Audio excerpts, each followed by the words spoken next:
देवरानी और जेठानी। आज हम एक शहर की कहानी के बारे में बताने जा रहे हैं। उस शहर का नाम मनाली है। वहां अधिकतर फैमिली में लव मैरिज ही होती है। एक फैमिली में एक सास और दो बहू हैं। कल्याणी अपनी बड़ी बहू प्रिया को बहुत प्यार करती थी और वहीं छोटी बहू प्रियाली को अपनी कड़ी नजर से उसे देखती रहती थी। पिलिया बहू, तुम अतेली लथोई में ताम तल रही हो। थोती बहू कहाँ है? सो रही है माँ जी।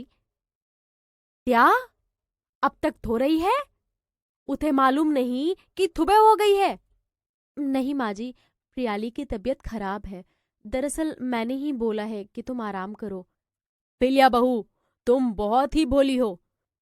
वो तुम्हें बेवकूफ बना रही है। तुम ताम तरो और वो आराम तरे। ऐती बहू पल भलोथा नहीं है। नहीं नहीं माँ जी, प्रियाली की तबीयत सच में खराब है। मैंने खुद अपनी आंखों से देखा है। अभी बताती हूँ। उठ प्रियाली की बत्ती को। सास छोटी बहू के कमरे में जाती है और देखती है वो नहीं आने वाली। अपने कमरे में टीवी देख रही होती है। प्रियाली सास को देखकर बोल रही है, क्या हुआ माँ जी, कुछ काम था क्या? बली बहू बता रही थी कि तुम्हारी तबीयत ठीक नहीं है और तुम्हें देखकर तो लग नहीं रहा कि तुम्हारी तबीयत खराब है। माँ जी, आप तो जानती ही हैं कि दीदी हर किसी का ख्याल रखती हैं। बस सुबह हल्का सा मेरे सर में दर्द हो गया था तो उन्हें लगा कि मेरी तबीयत खराब है, इसलिए वो खाना बनाने चली गई। वो ताम करने लगी और तुम यहाँ आराम कर रही हो, बेथलम कहीं की। नहीं नहीं माँ जी, दीदी किचन में काम कर रही थी, इसलिए मैंने सोचा कि तब तक सीरियल देख लूं। सीरियल जैसे ही खत्म होगा सारी कहानी दीदी को बता दूंगी। इसमें दीदी का काम आसान हो जाएगा। तलाक लड़की कहीं की, फिर बच गई मेरी दांत से। इतना बोलकर कल्याणी चली जाती है। इसके बाद प्रिया अपनी देवरानी प्रियाली के रूम में आती है और बोलती है, चलो अब तुम आराम कर लो। डरने की कोई बात नहीं है, मैं हूं ना, सब संभाल लूंगी। शुक्रिया दीदी, अगर आपने सही समय पर मैनेज नहीं किया होता तो आज तो मुझे फिर से माँ जी से डांट खानी पड़ती।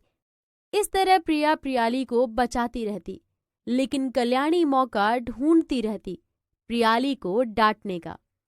क्या पिया बहू, कल रात का खाना तूने ही बनाया है ना? नहीं माँ जी, प्रियाली ने ही बनाया है। ओहो, पियाली ने खाना बनाया है, इसलिए इतना बेस्वाद खाना बना है। त्यारे प्रियाली, तुम्हारे माँ बाप ने खाना बनाना नहीं सिखाया, सिर्फ इतना सिखाया है कि अमीर घर के लड़कों को कैसे फसाया जाए। माफ करना माँ जी, आज के बाद ऐसा नहीं करूंगी। जैसा आपको खाना पसंद है वैसा ही बनाऊंगी। इतना बोलकर प्रियाली रोती हुई अपने कमरे में चली जाती है। कल्याणी को डांटने में बहुत मजा आता है, लेकिन इस तरह सासू माँ का डांटना उसे अच्छा नहीं लगता। माफ करना प्रियाली, मेरी वजह से तुम्हें डांट पड़ी। नहीं दीदी, आप तो हमेशा मुझे बचाने की कोशिश करती हैं। मुझे तो कुछ समझ में नहीं आ रहा है, माँ जी का गुस्सा कब शांत हो जाएगा। आखिर देवर जी लव मैरिज कर ही लिए तो इसमें गुस्सा करने की क्या बात है? यही बात तो दीदी मुझे भी समझ में नहीं आ रही है। अगर मैंने लव मैरिज कर ही लिया तो इसमें समस्या की क्या बात है? इस बात का पता लगाने के लिए देवरानी और जेठानी दोनों कोशिश कर रही हैं कि माँ जी लव मैरिज को लेकर इतनी नफरत क्यों करती हैं।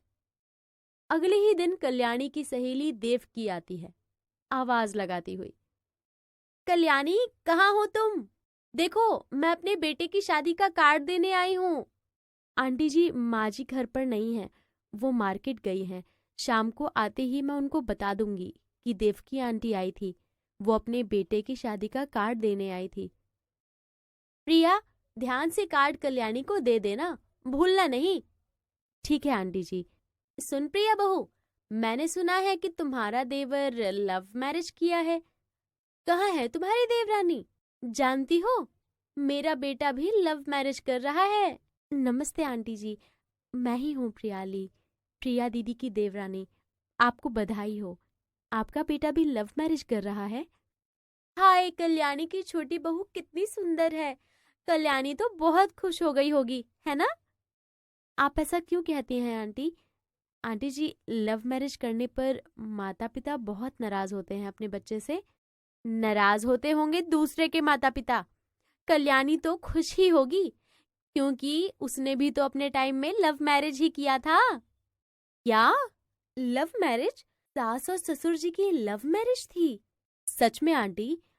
आप कुछ और बता सकते हैं हमें? हाँ हाँ, कल्याणी के सास और ससुर नहीं मान रहे थे, लेकिन तुम्हारी सास ने हार नहीं मानी। और एक समय ऐसा आया कि तुम्हारी सास ने अपने सास ससुर को दबाकर रखना शुरू कर दिया। पर जब तुम्हारे ससुर ने अपनी माँ बाप को ऐसी हालत में देखा, तो वो तुम्हारी सास को छोड़ के चले गए। और बेचारी कल्याणी। अच्छा, अब मैं चलती हूँ, मुझे और भी जगह काट देना है। देवकी कल्याणी का राज खोल के चली गई। प्रिया और प्रियाली सोच में पड़ जाती है। आखिर क्या वजह है कि माँ जी लव मैरिज के खिलाफ हैं और इस तरह प्रियाली को परेशान करती है? दीदी, क्या वजह हो सकती है जो माँ जी मुझे परेशान करती हैं? तुम चिंता मत करो प्रियाली, आने दो माँ जी को, मैं इसका पता लगाती हूँ। शाम को कल्याणी मार्केट से आती है और वो अपने कमरे में जाती है। तभी प्रिया पहुंच जाती है और बोलती है, माँ जी, आपके बारे में मुझे एक राज की बात पता चली है। आप मुझसे वादा करिए कि सारी बात सच सच बताएंगी। अले प्रिया बहू, मेरे बारे में क्या राज की बात पता चली है तुम्हें? क्या तुम मुझे ब्लैकमेल कर रही हो? यही कि आपकी लव मैरिज हुई थी। अगर आप मुझे नहीं बताना चाहती हैं तो ठीक है, मैं प्रियाली को सारी बात सच सच बता देती हूँ। फिर प्रियाली आपसे ही सवाल जवाब करेगी। आप खुद ही देना फिर प्रियाली के सवाल का जवाब। तुम अपनी थात को धमकी दे रही हो? ठीक है, मैं प्रियाली को बोल देती हूँ कि आपका लव मैरिज है। इतना बोलकर प्रिया वहां से चली जाती है। तभी कल्याणी प्रिया का हाथ पकड़ लेती है और बोलती है, अले मेरी माँ, चुप हो जाओ। उठ प्रियाली की बत्ती को पता नहीं तले, ती मेली भी शादी लव मैरिज ही हुई थी, नहीं तो मेली थात बन जाएगी। तुम नहीं जानती हो बहू, ती जितने लव मैरिज किया है वो थात थे दबतल नहीं रहेगी। जानती हूँ माँ जी, देवकी आंटी सभी बात बता कर गई हैं।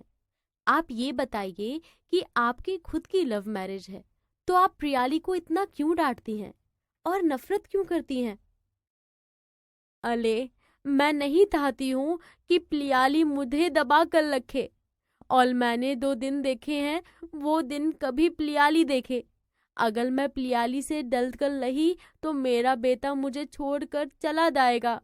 दैथे मेरा पति मुझे छोड़ कर चला गया। मैं ये नहीं चाहती हूँ कि प्रियाली अकेले रहे।